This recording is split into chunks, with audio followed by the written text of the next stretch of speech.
You... you saved us! Saved us all! I thought it impossible, but you did it!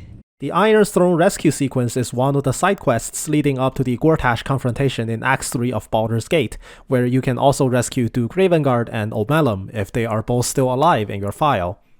This encounter has gained some level of notoriety among the player base for being a very tightly timed rescue sequence, even more so on Tactician and Honor modes, where you must rescue several Gondian hostages spread across a large underwater prison complex that is actively being blown up with a flood of Sahagins coming in to ruin your day. In my solo Tactician file, I wanted to try my hand at rescuing all the Gondians, which I initially didn't think was possible, but after doing some quick searches, I found proof of other brilliant players having accomplished the same thing with a Monk Rogue build. Despite having abused this build myself in past runs, I found myself continually surprised by the absurd amounts of mobility they can reach, and was determined to do the full rescue on my file as well by mapping out a consistent rescue route. I will add that after recording the footage and editing, I also realized that I am definitely not the first person to accomplish this, but this video will nevertheless be my own take for the route and build I ended up developing. To start, my build that I've run for this entire gameplay file is a fighter sword bard, which definitely won't be enough. I respec myself at Withers to become 9 monk and 3 rogue. My character is also a half wood elf, giving her an additional 1.5 meters of movement speed. While this is a nice bonus, the sheer mobility provided by the build is more than enough for the throne itself, making this racial trait a nice to have as opposed to a mandatory part. I've also seen people cast Longstrider for their rescue attempts, but since I cannot afford a dip into Wizard, and by virtue of being a solo file, I opted to skip Longstrider. The feats I take are Tavern Brawler and +2 Wisdom ASI. While other feats like Athlete and Mobile would be helpful, action economy in the throne as a solo player is much tighter than actual movement speed, and I needed enough mobility along with punching power to reliably kill Sahagins. With this setup, I have enough power to kill a level 6 Sahagin in a single flurry of blows with relatively high consistency, and it would take 2 actions to take down a Sahagin champion. Gondian prisoners are notoriously buggy in the throne. They are prone to occasionally take weird turns, stop moving, or get stuck crowded on the ladder. To ensure the highest chance of success, I plan to rescue all the Gondians as early as turn 2, so they have up to 3 additional turns to sort themselves out and not be left behind. In all of my attempts, with this much time given to them, they haven't given me too much grief. After respecking, I then take a look at my storage chest and grab some monk items to replace my current build. While I can maximize my damage output as a traditional monk build, I find that too much damage is overkill, as the only enemies we'll fight are Sahagins. While most of my build is a normal open hand monk setup, I decide that an additional bonus action is more valuable than more damage. So I go to Tsar Palace and grab the Helm of Grit, and sit on top of Victoria's Aura of Death for a nice picnic to gain the third bonus action. My final setup is Helm of Grit plus the Amulet of Greater Health to maintain my third bonus action and the safety net to roll Constitution saving throws on haste. Cloak of Displacement for tankiness, Crusher's Ring for additional movement, and the standard monk setup of Graceful Cloth, Gloves of Soul Catching, Boots of Uninhibited Kushiko, and the Caustic Band. I equip the Darkfire Shortbow to gain a cast of haste and take off my weapon to become unarmed. With this setup, I begin the Iron Throne. Before starting the countdown, I activate a Scroll of Conjure Elemental to summon an Air Elemental and call Scratch to gain 2 additional bodies for distraction. I drink a potion of Glorious Vaulting to triple my jump distance and the Cloud Giant Elixir to set my strength to 27. I then precast Haste and Steps of the Wind to gain their bonuses without expending any actions, so I can now jump without consuming a bonus action. I enter the hatch before my 1 turn of Steps of the Wind runs out and trigger the encounter. I first have Scratch dash and enter the East Wing, making sure to catch the eye of the patrolling Sahagin champion, hopefully getting the champion to attack Scratch over the prisoners by offering up our good doggo as a distraction.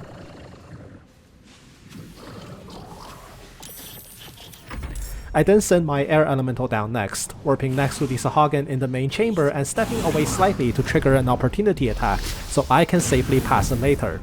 The Elemental then starts brawling with the Sahagin.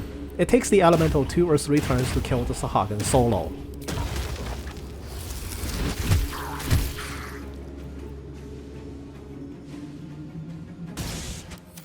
Next, I begin my great journey. I move exclusively with jumps instead of running, and select my jump destination carefully to ensure my character can jump without needing to walk first. Each jump consumes a set amount of your movement regardless of how far you actually leap, and I can jump over a dozen times due to the extremely high movement I've stacked. I start in the west wing and kill the 2 Sahagins with a flurry of blows each, expending 2 of my 3 bonus actions. By jumping to the levers, I can open the door without needing to expend any actions. It is possible to proc the lever by attacking it, but my 2 action points for this turn are both critically important.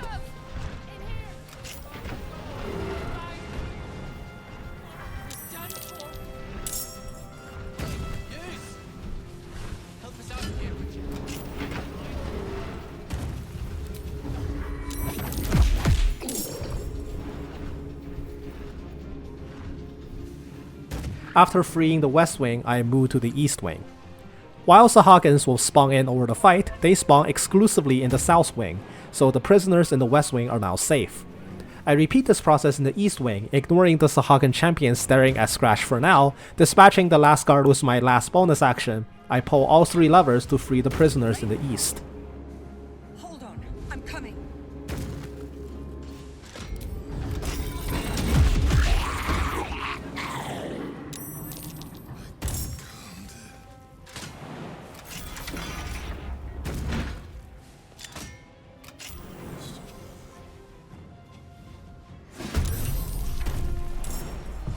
I now try to move south, but have run out of movement.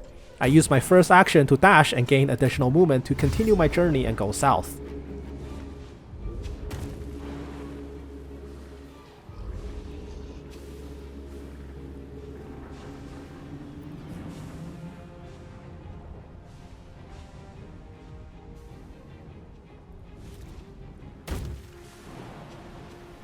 Along the way, I stop by the door to Thindol and free him, ignoring Santoria for now as freeing her requires an action point. I jump to Omalum's rooms with the last of my movement and use my final action to free him.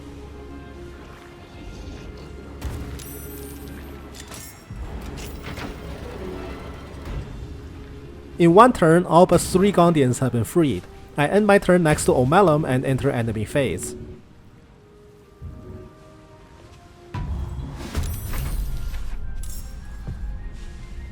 Unfortunately, the Sahagin champion did not target Scratch and instead turned around to attack Duke Ravengard.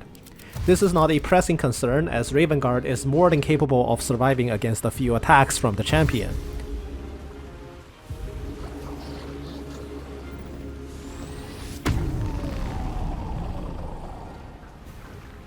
Get running, lads! We might be rid of this shithole yet! In this run, in an attempt to give Karlach some company in Avernus and play a weird game of matchmaker, I had Will agree to the pact with Mizora, which means that she appears to help Ravengard escape, giving him enough movement to make it back to the submersible in one turn. If this was not done, I would have to instead deal with Mizora, which would have costed me a lot more attention on turn 2. While I believe it is possible to still save everyone even with a hostile Mizora, this does make my own attempt easier.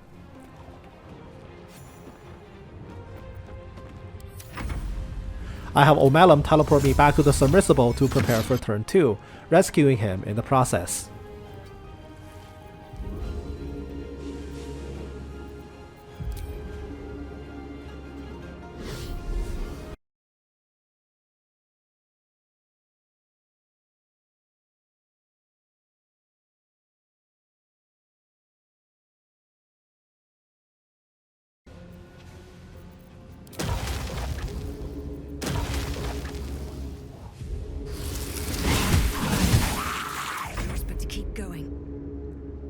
It is now turn 2 and I recast Steps of the Wind to gain unlimited jumps.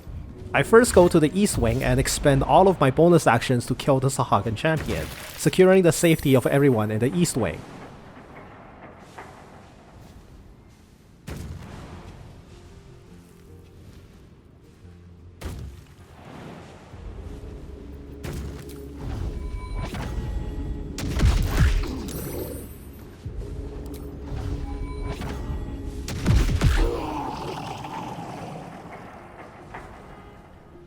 My air elemental kills the Sahagin in the central chamber, which saves me an action, but it would have been trivially easy to kill him myself if my elemental did not secure the job.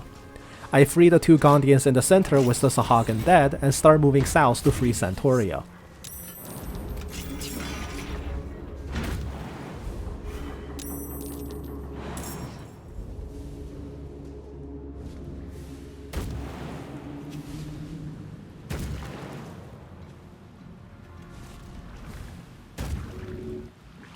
Despite being freed on turn 2, Santoria is the only Gondian that is at risk of being killed by a pursuing Sahagin from the south.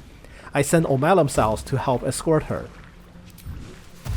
It is worth noting that Omelum will not be present if the Gith Egg is given to Lady Esther in Act 1, as he will instead go into hiding when the Society of Brilliance is massacred. However, even if he was not here, one could simply rescue Santoria on turn 1 instead of Omelum to guarantee her safety with a 1-turn head start. At this point, the rescue is practically guaranteed. I park my character south to intercept some spawning Sahagins, and when Omelum gets his turn, I have him teleport Santoria back to the submersible.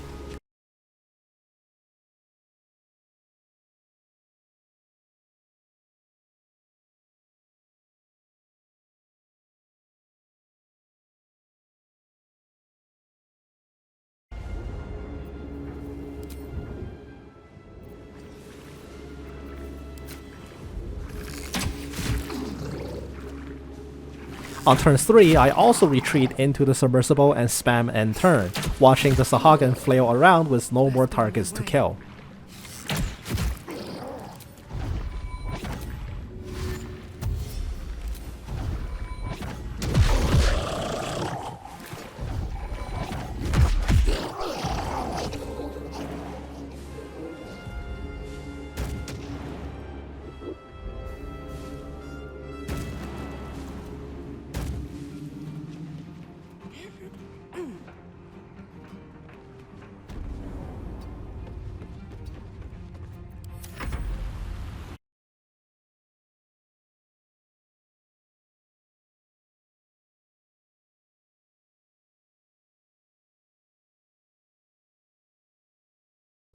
With that, all of the Gondians have been rescued by a single character.